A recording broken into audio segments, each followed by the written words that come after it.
and my salvation.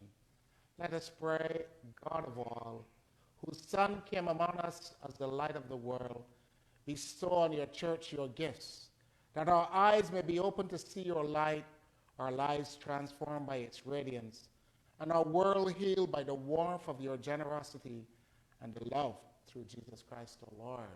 Amen. Amen. Please be seated. Good morning, St. Mark's. My wife said to me, you think it is us that brought the cold weather here? But we came from Florida. But amazingly, it's 34 degrees in Florida also. So no one is being spared. For you are my hope, O Lord God, my confidence since I was young. For you are my hope, O Lord, O God, my confidence since I was young. Today is the 30th of January. And today is the 5th year of my ordination to the diaconate. And I was still in seminary, and my wife and I had flown down to Orlando. And I can still feel, this morning as I got up, I could still feel like the tingling and the bubbles, the nervousness, and the sweat of your life is about to change.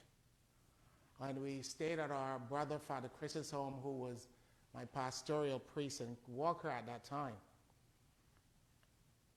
And it was a big undertaking of ordination and the call. And I cannot forget it because it's the step that makes you know whether you're doing the right thing or not.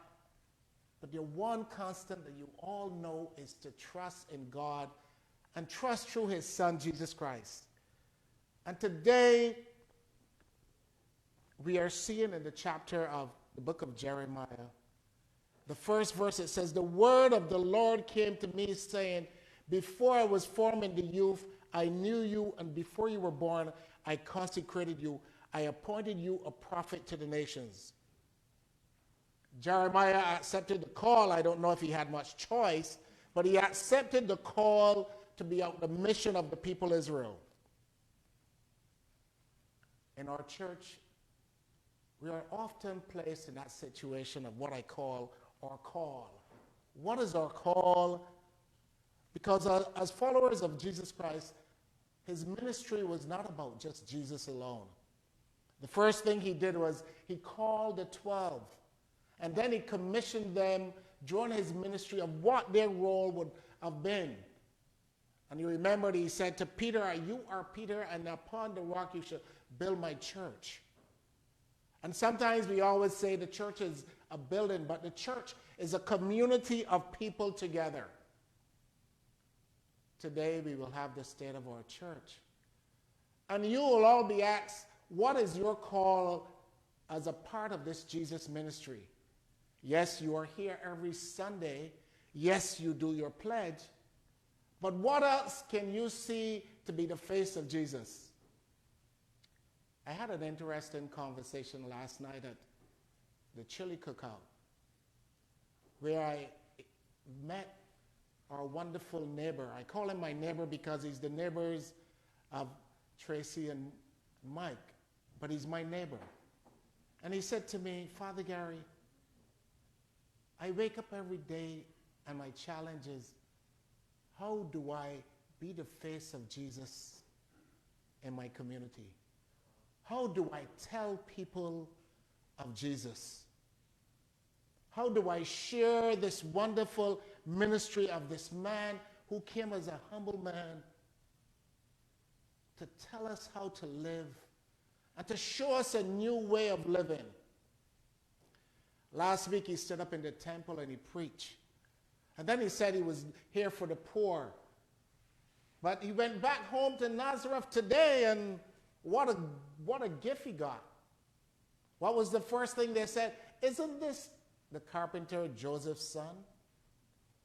Instantly, what they did is they tried to bring Jesus down to a level that they felt comfortable to. But God had already exalted him.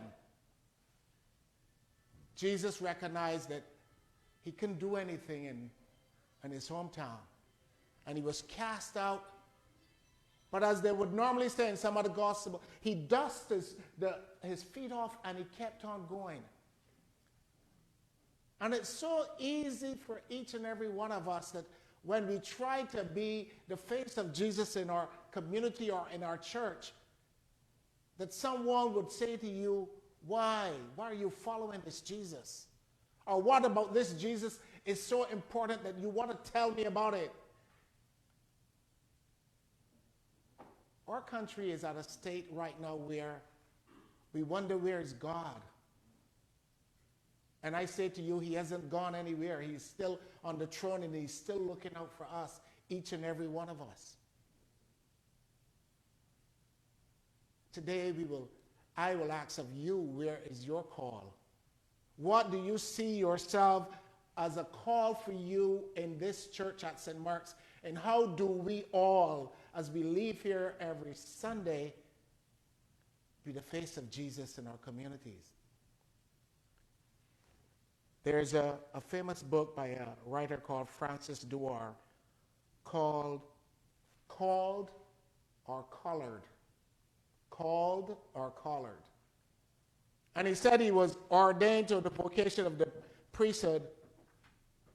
But when he got ordained, he said, this was not my true calling. And that's when we ask ourselves, God called us to be true to ourselves, or Jesus puts it, we must have life abundant. Abundant in the sense that it's the mission for what are we expecting or requiring of ourselves. You always hear that famous, from much is given, much is required. The definition of our call is a simple word, C-A-L-L. I've been here going into my 5th month, and I have seen so many individuals who step up and make things happen.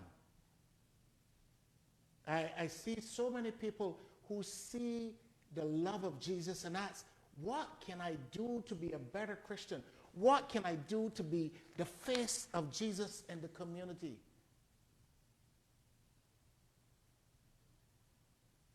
My brothers and sisters, the journey that we are on challenges us. And as I say to myself, I become very observant. And I said something this morning. Last week we announced that in the shop in the rafters, we're going to sell coffee and cookies. And you would make a donation.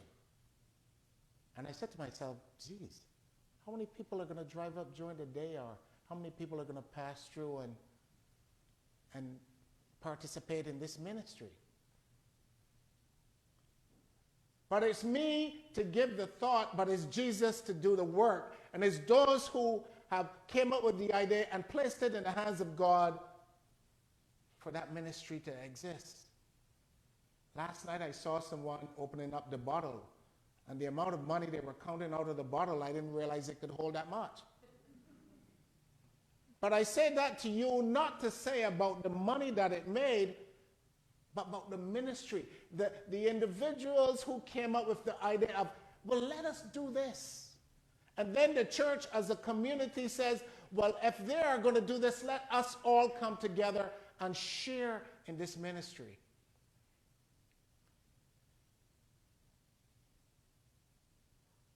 When they built St. Mark's Episcopal Church in Huntersville, there might have been a small group of people who says, we want to do something for Jesus. So they might have built this building and it appeared small, but God then says size is what matter. He says it's the heart of the individuals inside the walls that matter. It is the heart that's inside the individuals that matter. We will fill this place, but we will fill it because of the love of Jesus. We may not be able to extend the walls or make it bigger, but our heart. And the mission of what we do is what makes it bigger and better.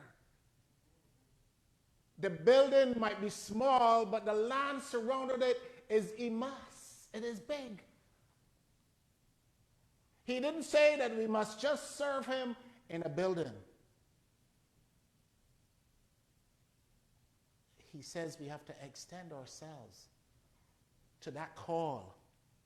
To that call where even although Jesus could have given up when he went back home, he knew that his mission was not to be in his hometown. He knew that his mission was beyond his hometown.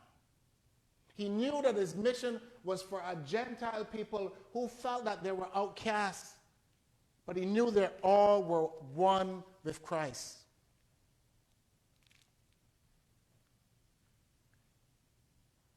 The journey today, as you hear our state of the church, will call us to maybe do a little more or extend ourselves a little more.